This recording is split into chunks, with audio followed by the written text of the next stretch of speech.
Kakak Rayanza, Rafathar Malik Ahmad, memang dikenal memiliki trauma lantaran dikerubungi penggemar yang gemas. Satu hal yang membuat Rafathar trauma berada di kerumunan dan diajak foto penggemar diungkap pengasuhnya, Mbak Lala. Hal itu dikarenakan Rafathar sempat mengalami kekerasan fisik saat bertemu dengan gerombolan penggemar hingga terkini ia sempat mendapat kekerasan verbal. Dalam cuplikan video yang dibagikan ulang oleh akun Instagram Lambe Nyinyir, Mbak Lala menceritakan bila Rafathar sempat dimarahi oleh ibu-ibu penggemar lantaran menolak untuk difoto.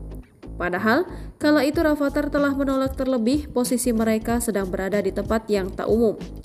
Ada ibu-ibu di toilet, dia minta foto sama Rafathar. Rafatharnya nggak mau, udah 3 kali udah nolak, nggak mau, maaf ya bu, tutur Mbak Lala.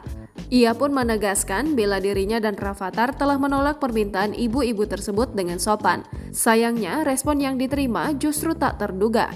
Enggan mendapat penolakan, ibu-ibu tersebut justru balik memarahi Rafathar. Ia bahkan menyebut bocah berusia 8 tahun itu agar tidak menjadi artis. Terus ada ibu-ibunya gini, "Hah, nggak mau difoto? Nggak usah jadi artis kalau nggak mau difoto." Katanya gitu, ungkap Mbak Lala. Tanggapan ini tentunya membuat Mbak Lala selaku pengasuh Rafathar geram setengah mati. Namun ia berusaha menahan agar tak terjadi keributan lebih lanjut. Cerita dari Mbak Lala ini rupanya sempat membuat raut wajah Nagita Slavina menjadi sendu. Warganet yang menyaksikan cuplikan video ini pun rupanya ikut kesal dengan tingkah penggemar yang terkesan memaksa anak kecil itu.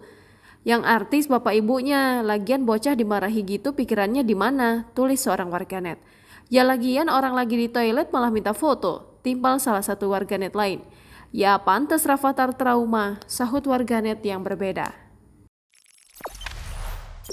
Jangan lupa subscribe, share, komen, dan like ya.